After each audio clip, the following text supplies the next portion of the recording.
नमस्कार, India voice पर बहुत स्वागत है आपका। मैं हूं आपके साथ प्रियंका मिश्रा और आप देख रहे हैं हमारा खास कार्यक्रम रिपोर्टर्स लाइव। रिपोर्टर्स लाइव में हम दिन भर की बड़ी खबरों पर हमारे रिपोर्टर्स ग्राउंड जीरो पर जाकर खबरों की पड़ताल करते हैं और उसके बाद वो खबरें आप तक पहुंचाते हैं। तो चलिए कार्यक्रम की शुरुआत करेंगे। सबसे पहले बात करेंगे राघव चड्ढा की। राघव चड्ढा के बंगला खाली करने की निजी अदालत के फैसले को दिल्ली हाईकोर्ट ने पलट दिया है। खबर पर ज्यादा जानकारी दे रहे हैं संवाददाता नितिन चौधरी। पार्टी के राज्यसभा सांसद राघव चड्ढा को आज बड़ी राहत मिली है। बता दें कि सरकारी बंगला खाली कराने को जिस तरीके से हाईकोर्ट से उन्हें राहत मिली है, तो लगातार इसको देखा जा रहा था कि सरकारी बंगला खाली करना होगा, लेकिन आज जब उनको कोर्ट से निचली अदालत का फैसला अब देखना होगा कि आखिरकार वो कब तक आएगा, जब तक राघव चड्ढा को उसी बंगले में रहना होगा। लगातार इस पर जो है सियासत भी काफी गर्माती हुई नजर आ रही थी, लेकिन उसके बाद आज कोर्ट ने जब अपना फैसला लिया कि राघव चड्ढा को अब सरकारी बंगला खाली नहीं करना होगा। निचली अदालत के राज्यसभा सचिवालय की कार्रवाई पर अंतिम रोक हटाने के फैसले को रद्द कर दिया है। मामले की सुनवाई कर रहे जस्टिस अनूप जेबी भवानी ने कहा है कि राज्यसभा सचिवालय के खिलाफ निजी अदालत द्वारा प्रस्तावित स्थगन आदेश बहाल रहेगा। यह रोक तब तक लागू रहेगी जब तक ट्रायल कोर्ट अंतिम राहत के लिए उनके आवेदन पर फैसला नहीं लेता है। दिल्ली हाई कोर्ट ने राघव चड्ढा को याचिका पर अपना आदेश बीते बृहस्पतिवार को सुरक्षित रख लिया है, जिसमें उन्होंने आवंटित सरकारी बंगले के बेदखल करने के राज्यसभा सचिवालय को रोकने के संबंध में एक अंतिम आदेश रद्द करने की एक निचली अदालत में फैसले की चुनौती दी गई थी। कार्रवाई पूरी करने के बाद न्यायमूर्ति अनूप जयराम भवानी ने राज्यसभा सचिवालय के वकील से मौखिक रूप से कहा था कि उच्च न्यायालय के द्वारा फैसला सुनाए जाने तक इस मामले पर कोई कार्रवाई नहीं की जानी चाहिए। चड्ढा ने निचली अदालत में 5 अक्टूबर को आदेश को चुनौती दे दी थी। निचली अदालत ने आदेश में कहा था कि चड्ढा यह दावा नहीं कर सकते हैं कि उन्हें आवंटन रद्द होने के बाद भी राज्यसभा सांसद के रूप में अपना पूरे कार्यकाल के दौरान सरकारी बंगला रखने का अधिकार नहीं है। निचली अदालत ने 18 अप्रैल को प्रेरित अंतिम आदेश को रद्द करते हुए टिप्पणी में, जिसमें राज्यसभा सचिवालय को चड्ढा से सरकारी बंगला खाली नहीं कराने का निर्देश दिए गए थे। निचली अदालत ने कहा था कि चड्ढा को उचित कानूनी कार्रवाई बिना अंतिम राहत दी गई है। उसके बाद में उन्हें जो है पंडारा रोड पे एक बंगला आवंटित कर दिया गया था, जिस तरीके से सरकारी बंगले में राघव चड्ढा रह रहे थे। लेकिन उसके बाद और कहा कि इसको सुप्रीम कोर्ट ने हाई कोर्ट ने कहा है कि लगातार इस पे जो है प्रक्रिया चल रही है और इसमें भी कहा जा रहा है कि जो निचली अदालत का जो फैसला आएगा उसको मान्य किया जाएगा। कैमरामैन संदीप के साथ मैं नितिन चौधरी, इंडिया वॉइस। मध्य प्रदेश के चुनाव के लिए कांग्रेस ने अपना घोषणा पत्र जारी कर दिया। खबर पर ज्यादा जानकारी दे रहे हैं संवाददाता नितिन चौधरी। ऐसे ही 5 राज्यों में विधानसभा चुनावों तारीखों का ऐलान हुआ। ऐसे तमाम पार्टी अपना घोषणा पत्र जारी कर रहे हैं। तो उससे पहले कांग्रेस ने एमपी में अपना घोषणा पत्र जारी किया था, लेकिन उसके बाद में आज भारतीय जनता पार्टी ने भी अपना घोषणा पत्र जारी कर दिया है। बता दें कि भारतीय जनता पार्टी के घोषणा पत्र में उन्होंने युवाओं को रोजगार देने की बात कही और तमाम ऐसे मुद्दे हैं जिस तरीके से लगातार एमपी के अंदर बेरोजगारी की बात जो चल रही थी कि बेरोजगारी युवा घूम रहे हैं, उनको भी रोजगार देने की बात कही जा रही है। युवा, महिला और कर्मचारी वर्ग को साधने में कवायद जुट गई है। जिला और सभागार में बैठक का आयोजन सुझाव के लिए विद्या से सुझाव लेने की प्रक्रिया शुरू हो गई है। 10 संभागों जिलेवार में 1 माह तक चलेंगे। बैठक के दौरान समाज के प्रत्येक वर्ग से सुझाव लिया गया है। इसके लिए जगह जगह सुझाव पेटी लगाई गई है। अब इन्हीं सुझावों में भाजपा ने अपने घोषणा पत्र में शामिल करेगी।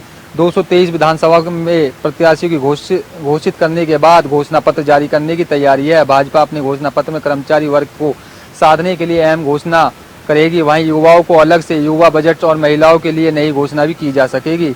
भाजपा के घोषणा पत्र बनाने पूर्व वित्त मंत्री जयंत मलिया और 2 सेवानियुक्त IAS अधिकारियों को महत्वपूर्ण भूमिका रही है। जयंत मलिया घोषणा पत्र में समिति के प्रमुख हैं और प्रभावित झा सह प्रमुख। इनके अलावा राजेंद्र शुक्ला, ओम प्रकाश शेकलेज, राजवर्धन सिंह, 2 सांसद समेर सिंह सोलंकी DD और इसमें करीब 19 सदस्यों के सहयोगी प्रदेश भर में सुझाव लिए गए हैं।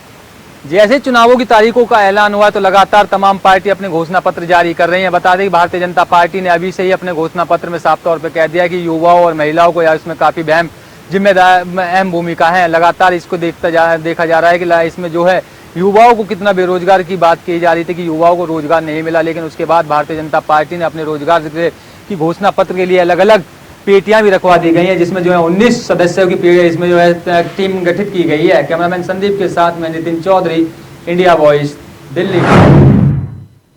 सुप्रीम कोर्ट ने समलैंगिक शादियों को मान्यता देने से इनकार कर दिया है। खबर पर ज्यादा जानकारी दे रहे हैं हमारे संवाददाता तुषार कुमार। समलैंगिक शादियों को लेकर सुप्रीम कोर्ट ने इनकार कर दिया। बता दें कि एससी ने कहा कि ये विधायिका का एक आधिकारिक क्षेत्र है। सुप्रीम कोर्ट की संविधान पीठ ने 3-2 से ये फैसला सुनाया। बता दें कि सेम सेक्स मैरिज पर फैसला सुनाते हुए chief justice D Y Chandrachud ने कहा कि सुप्रीम कोर्ट विशेष विवाह अधिनियमों के प्रावधान को रद्द नहीं कर सकती। बता दें कि सीजेआई ने अपना फैसला सुनाते हुए समलैंगिक शादी को मान्यता देने से इनकार कर दिया। उन्होंने कहा कि उनकी राय में सांसद और समलैंगिक विवाह के मान्यता देने के मामले में फैसला करना चाहिए। उन्होंने समलैंगिक समुदाय के खिलाफ भेदभाव को रोकने के लिए केंद्र और पुलिस बलों को कई दिशा निर्देश भी जारी किए। सीजीआई के फैसले के बाद जस्टिस संजय किशन कौल ने भी समलैंगिक जोड़े के अधिकारियों की वकालत। बता दें कि समलैंगिक विवाह पर 4 जजों ने ये फैसला सुनाया। हालांकि सीजीआई ने समलैंगिक जोड़े को बच्चा गोद लेने का अधिकार दिया है। सीजीआई ने केंद्र और राज्य सरकारों को समलैंगिक के लिए उच्च कदम उठाने के आदेश दिए। हालांकि जस्टिस भट्ट ने कहा कि वे समलैंगिक जोड़ों को गोद लेने की अनुमति देने वाली सीजीआई की राय से असहमत हैं। कैमरामैन संदीप के साथ मैं तुषार कुमार, इंडिया वॉइस।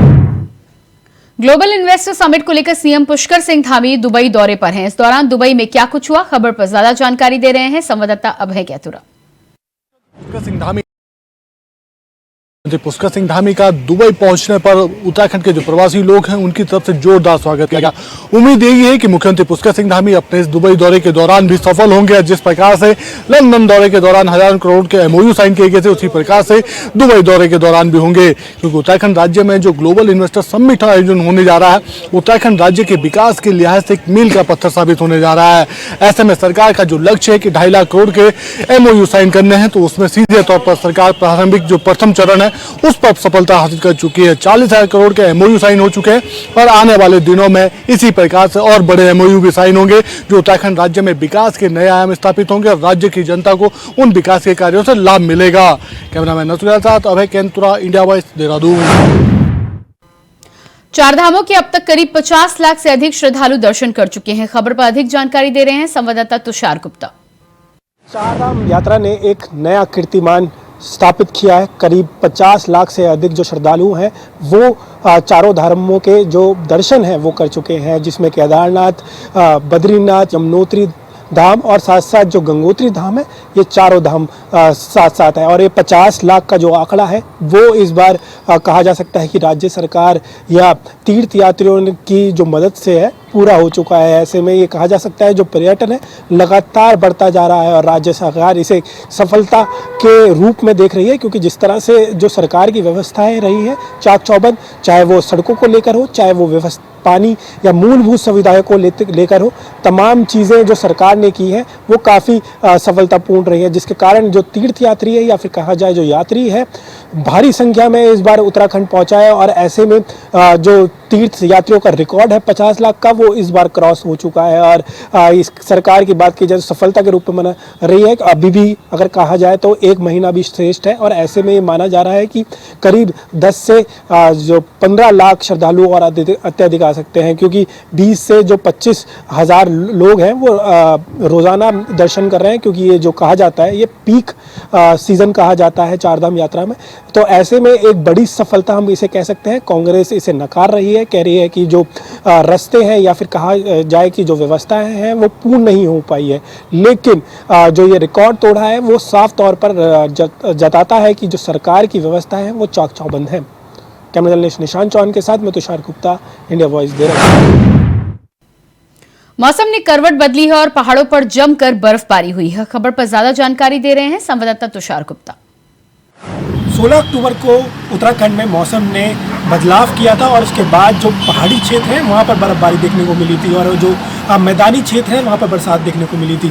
17 अक्टूबर की बात की जाए, आज की बात की जाए तो आज मौसम साफ रहा मैदानी क्षेत्रों में। वहीं अगर पहाड़ी क्षेत्रों की बात की जाए तो 35,100 फीट से ऊपर के जितने भी कहा जाए पहाड़ियाँ हैं, ये चाहे वो चारों धाम हो, हेमकुंड साहिब हो, वहाँ पर जो बर्फ़बारी है उसका दौर जारी रहा।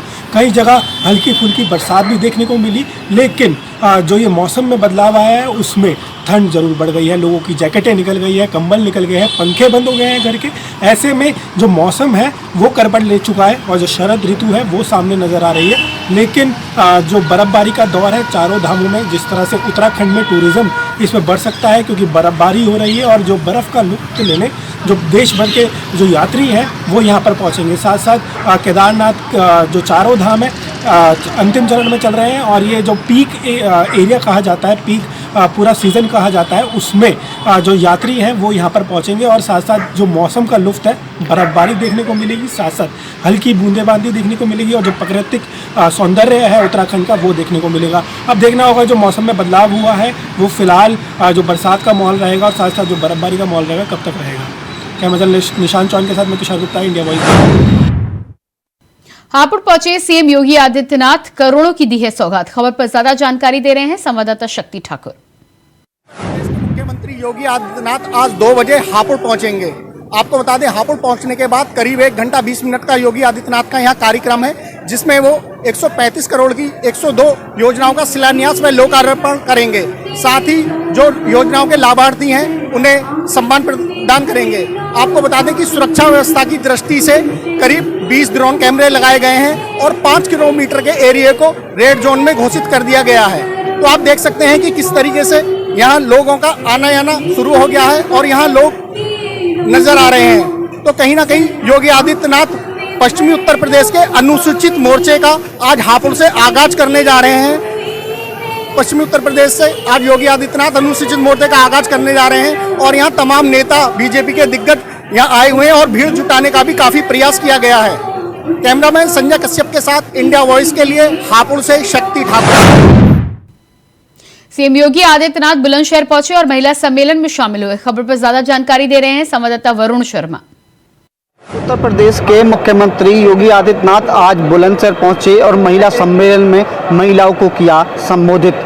उत्तर प्रदेश के मुख्यमंत्री योगी आदित्यनाथ ने आज महिलाओं को संबोधित करते हुए कहा कि अब उत्तर प्रदेश में राम राज है और उत्तर प्रदेश में महिला सुरक्षित हैं।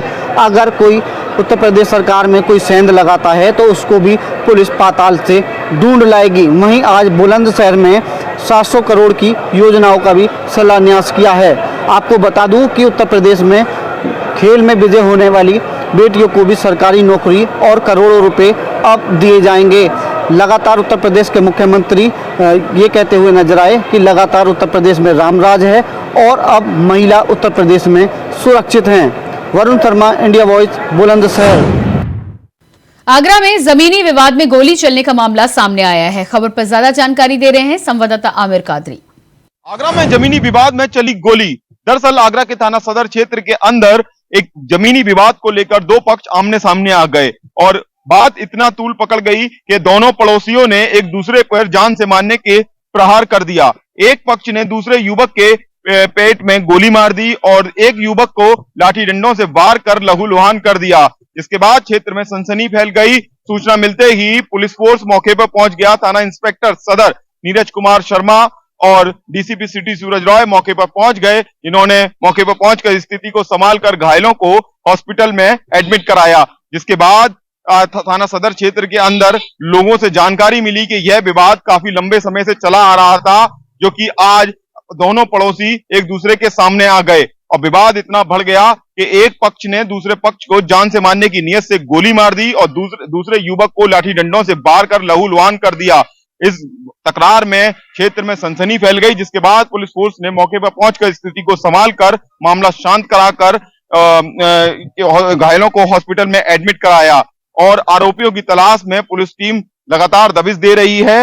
ये थाना सदर क्षेत्र के अंदर घटना हुई थी। आगरा से आमिर कादरी, इंडिया वॉइस। गाजीपुर की पुलिस ने करोड़ों की हेरोइन को जब्त किया है। खबर पर ज्यादा जानकारी दे रहे हैं संवाददाता सुशील तिवारी। गाजीपुर पुलिस को मिली बड़ी सफलता, 1 करोड़ 10 लाख की हीरोइन हुई बरामद। रामपुर माझा थाना क्षेत्र के पुलिस जब अपने रूटीन चेकअप में खड़ी थी उसी समय पुलिस ने देखा और 4 अभियुक्तों को गिरफ्तार कर लिया। मौके से टाटा सफारी गाड़ी को भी पुलिस ने बरामद कर लिया। गाजीपुर जिले में लगातार हेरोइन तस्करों पर पुलिस ने लगाम लगाई है और जब मुखबिर की सूचना मिलती है तब पुलिस अपने अलर्ट मूड में हो जाती है। और गाजीपुर के एसपी ओमवीर सिंह ने बताया कि हेरोइन की अंतर्राष्ट्रीय बाजार में कीमत 1 करोड़ 10 लाख बड़े हेरोइन तस्करों का पुलिस ने भंडाफोड़ किया है। और गाजीपुर के एसपी ने बताया लगातार अपराधियों पर लगाम लगा रही है पुलिस और आज 4 अभियुक्तों को पुलिस ने गिरफ्तार कर लिया। एनडीपीएस एक्ट के तहत उन पर कार्रवाई की जाएगी। इंडिया वॉइस के लिए मैं सुशील तिवारी। आगरा में एक बार फिर से बाइकर्स गैंग एक्टिव हो गया है। खबर पर ज्यादा जानकारी दे रहे हैं संवाददाता आमिर कादरी। आगरा में एक बार फिर बाइकर गैंग एक्टिव हो गया है। दरअसल आगरा के थाना हरिपर्वत क्षेत्र की पालीवाल पार्क चौक क्षेत्र में बाइकर्स गैंग ने एक लूट की वारदात को अंजाम दिया है। मॉर्निंग वॉक पर आए पालीवाल पार्क में एक व्यापारी के साथ बाइकर्स गैंग ने चेन लूट ली। चेन लूट की वारदात से व्यापारियों में काफी आक्रोश है। दरअसल मॉर्निंग वॉक पर पालीवाल पार्क में व्यापारी आते हैं, इस दौरान एक बाइकर्स गैंग का ग्रुप एक व्यापारी की चेन लूट के फरार हो जाता है। सूचना मिलते ही मौके पर पुलिस फोर्स भी पहुंचता है, लेकिन पुलिस फोर्स के खाली हाथ मिलते हैं, जिसके बाद आगरा पुलिस सीसीटीवी फुटेज के आधार पर बाइकर्स गैंग की पहचान में जुटी है और आगरा पुलिस पूर्व में भी जिन बाइकर्स गैंग को जेल भेज चुकी है उनका डाटा भी खंगाल रही है। लेकिन एक बड़ी घटना को अंजाम आगरा शहर में दोबारा से बाइकर्स गैंग ने एक्टिव हो गया है, जिन्होंने इस घटना को अंजाम दिया है। आगरा से आमिर कादरी, इंडिया बॉयज।